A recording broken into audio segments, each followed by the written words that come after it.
تو اب منصور دمانقی ایک طرف جیسے جیسے اسے مدینے کی خبریں آنا شروع ہوئی کہ اس طرح سے امام صادق کا درس پوری اسلامی دنیا کی نگاہ کا مرکز بن چکا ہے، تو یہ پریشان ہوا اور اسے احساس ہونے لگا کہ میں تو تخت پر بیٹھ کر صرف لوگوں کے جسموں پر حکومت کر رہا ہوں، بظاہر میرے پاس درہم و دینار ہیں، بیت المال ہے، لوگ ہیں، میرا حکم چلتا ہے، لیکن پوری اسلامی دنیا میں اگر کسی شخصیت کی لوگوں کے دلوں پر حکومت ہے تو وہ جعفر صادق ہے، تو کیا کرے؟ اس طرح سے امام صادق کی مرکزیت کو توڑنے میں کامیاب ہو جائے۔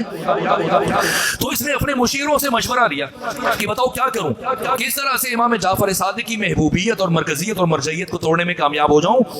تو اس کے مشیروں نے مشورہ دیا کہ ایسا کرو کہ کسی ایسے عالم اور دانشور کو ڈھونڈو کہ جو تمہارے دربار میں فقہاء اور محدثین اور علماء کی موجودگی میں جعفر صادق سے مناظرہ کرے، مباحثہ کرے، کچھ ایسے سوال پوچھے کہ جعفر صادق ان کا جواب نہ دے سکیں، پھر اس بات کو پوری اسلامی دنیا میں مشہور کر دو اور ان کے حلقہ درس پر پابندی عائد کر دو کہ پڑھانے کی صلاحیت نہیں رکھتے اور یہ امامت کی صلاحیت نہیں رکھتے کہ اس طرح سے یہ دانشور کے سوالوں کا جواب نہیں دے پائے، تو ان کے درس پر پابندی لگا دو اور اس خبر کو مشہور کر دو۔ تو چنانچہ یہ سننے کے بعد اس نے تتبع و تفحص اور چھان پھٹک شروع کی کہ کسی عالم کو ڈھونڈے جو امام سے گفتگو کرے، لیکن اب جس سے بھی رابطہ کرتا ہے یا تو وہ براہ راست امام صادق کا شاگرد ہے یا امام کے شاگردوں کا شاگرد ہے۔ مسلسل تتبع و تفحص اور چھان پھٹک کے بعد، تلاش کے بعد جا کے ڈھونڈا کسے؟ جناب نعمان بن ثابت کو، ابو حنیفہ کو، اور انہیں جب کہا کہ ہم چاہتے ہیں آپ کچھ سوال پوچھیں امام صادق سے کہ وہ لاجواب ہو جائے، انہوں نے عذر خواہی کی، معذرت کہ وہ میرے استاد رہ چکے ہیں، لیکن بعد میں تخویف اور تحریض کے نتیجے میں کچھ ڈرایا اور کچھ لالچ دلائی کہ ہم سرکاری سطح پر آپ کی امامت کا اعلان کریں گے اور آپ کے لیے وظیفہ معین کر دیں گے، اگر آپ وہ سوال پوچھیں دوسروں کو بھی فائدہ ہوگا، ہم کچھ اور تو آپ سے نہیں چاہ رہے۔ بالآخر ابو حنیفہ نے نعمان بن ثابت نے قبول کیا، لیکن کہا کہ مجھے کچھ وقت چاہیے، اور 4 مہینے گزرنے کے بعد پھر رابطہ کیا کہ اب میں نے سوالات تیار کر لیے، سورہ دوانقی، اب میں نے ایسے سوال تیار کیے کہ مجھے یقین ہے کہ جعفر صادق ان کے جواب نہیں دے پائیں، تو آپ انہیں بلائیے، میں نے سوال تیار کر لیے۔ چنانچہ 40 سوال تیار کیے 4 مہینے صرف کرنے کے بعد، اور اب امام کو مدینے سے بلایا گیا، اور جب امام تشریف لائے تو وسط میں منصور دوانقی کی کرسی ہے اور داہنے طرف امام صادق کی کرسی اور بائیں طرف امام ابو حنیفہ کے لیے مسند پیش آئی گئی، اور اب ہزاروں خواص کا اجتماع جس میں گورنر ہیں، سفیر ہیں، مشیر ہیں، اہل علم ہیں، محدث ہیں، فقیہ ہیں، ان خواص کی موجودگی میں، اپنے تمام تر درباریوں کی موجودگی میں منصور دوانقی نے گفتگو شروع کی۔ کہا امام صادق یہ ہمارے ملک کے بہت متبحر عالم ہیں، دانشور ہیں، فقیہ ہیں، محدث ہیں، ان کے کچھ سوالات تھے اور ہم نے چاہا کہ ہماری موجودگی میں یہ سوالات پوچھے جائیں تاکہ ہم بھی آپ کے علم سے استفادہ کریں۔ تو امام کہہ سکتے تھے کہ یہ تو میرا شاگرد رہ چکا ہے، لیکن ظرف کی بلندی کی انتہا ہے، نہیں فرمایا۔ کیا فرمایا؟ ہاں ہم انہیں جانتے ہیں، ان سے کہیں جو پوچھنا چاہتے ہیں پوچھیں۔ تو سوالات کا سلسلہ شروع ہوا اور سب سے پہلا سوال یہ پوچھا امام ابو حنیفہ نے کہ بتائیے مردار میں اور ذبیحہ میں کیا فرق ہے؟ کیوں ایک کا گوشت حلال ہے دوسرے کا گوشت حرام ہے؟ امام نے فرمایا خون کا فرق ہے، خون کا، ایک کا خون اس کے جسم سے نکل جاتا ہے اس لیے اس کا گوشت حلال ہے، دوسرے کا خون اس کے جسم کے اندر رہ جاتا ہے اس لیے اس کا گوشت حرام ہے۔ کہا اچھا تو اللہ نے خون کو کیوں حرام قرار دیا؟ اگر اللہ خون کو حلال قرار دے دیتا تو کم سے کم مردار کا گوشت ضائع نہ جاتا، اور وہ غریب اور مفلوق الحال تو ہداس اور تو ہدامن افراد جو سال کے بقیہ دنوں میں گوشت نہیں کھا سکتے، کم سے کم مردار کا گوشت خود کھا لیں، بچوں کو کھلا دیں اور گوشت بھی ضائع نہ ہو جائے اور ان کی بھوک بھی ختم ہو جائے، مٹ جائے، تو اللہ نے خون کو کیوں حرام کیا؟ امام نے فرمایا اس لیے کہ اللہ اپنے بندوں سے بہت محبت کرتا، تو اس محبت کا تقاضا تھا کہ وہ خون کو بندوں پر حرام قرار دے۔ کہ یہ کیسی محبت ہے؟ امام نے فرمایا اس لیے کہ خون اپنے اندر ضرر رکھتا ہے، اگر کوئی خون استعمال کرے گا تو اسے نقصان پہنچے گا۔ کون سے نقصان؟ امام نے فرمایا 3 نقصان۔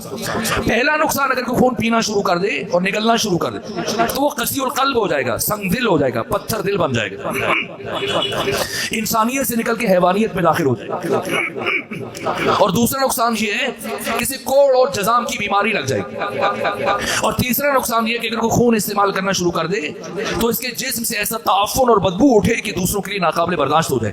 کہا اچھا اگر اتنی اہمیت ہے ذبیحہ کی اور مردار اتنا نقصان رکھتا ہے تو ہمیں کیسے پتہ چلے کہ ہم جو گوشت بازار سے خرید کر لائے یہ مردار کا گوشت ہے یا ذبیحہ کا گوشت ہے؟ अब डेरा गाजी खान का तो मुझे नहीं पता, लेकिन लाहौर से मुतालिक मुझे पता है कि कई साल गोश्त के नाम पर बेचारे क्या क्या खाते रहे। तो कभी होता है कि कसाब खयानत करता है, तो खरीदार को कैसे पता चले कि गोश्त खरीद कर घर लेके जा रहा है ये मुर्दार का, ये ज़बीहा का? तो इमाम ने फरमाया अगर तुम्हें शक हो कि कसाब ने खयानत की और तुम्हें ना समझ आ रहा हो कि गोश्त मुर्दार का ज़बीहा का, तो गोश्त घर लाने के बाद इसे आग पर रखो।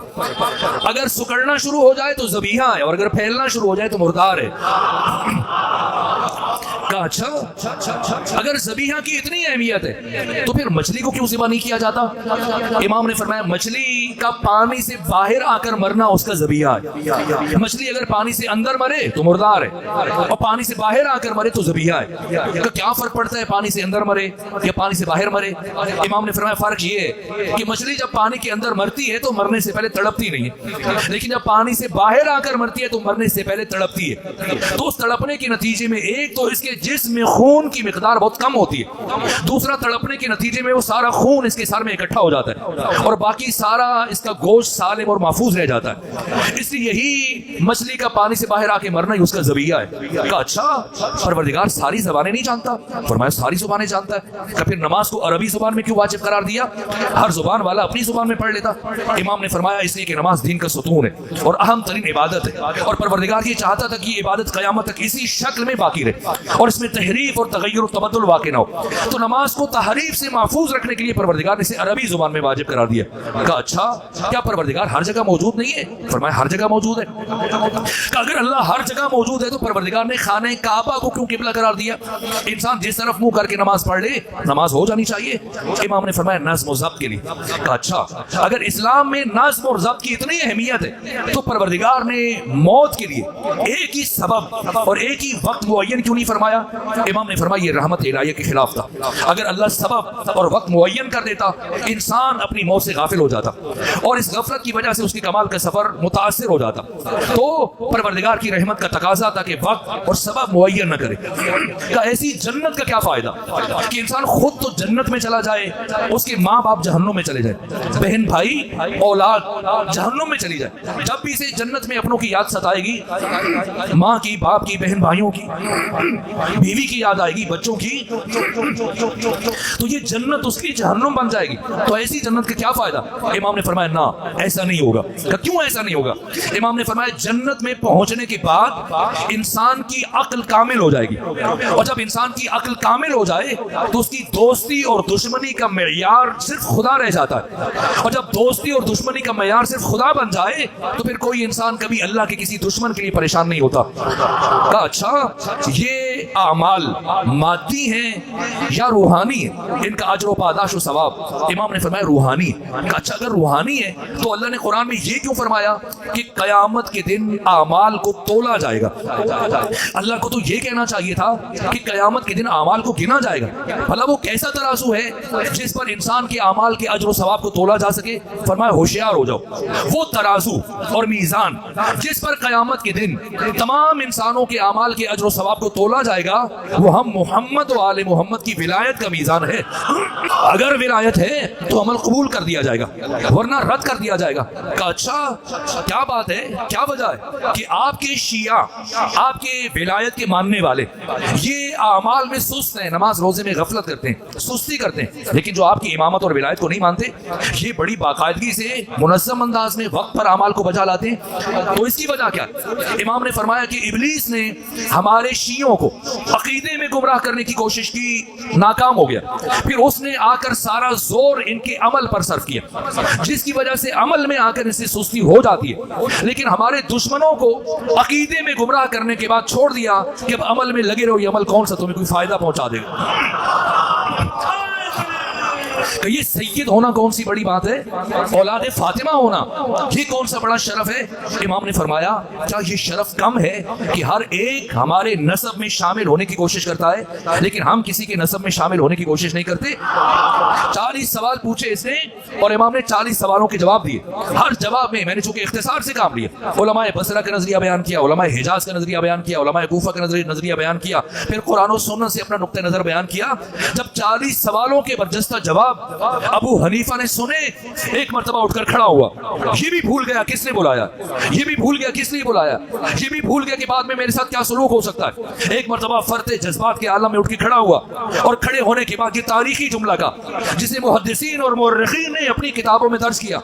एक मर्तबा मंसूर दवानकी के दरबार में उठे इमाम आजम अबू हनीफा और उठकर ये जुमला का ए इमाम जाफर सादिक, आज अबू हनीफा नौमान बिन साबित मंसूर दवानकी के दरबार में खड़े होकर ये ऐलान करके जा रहा है कि चश्मे फलक ने पूरी कायनात में, आसमान की आंख ने पूरी कायनात में जाफर सादिक से बड़ा आलिम नहीं देखा है।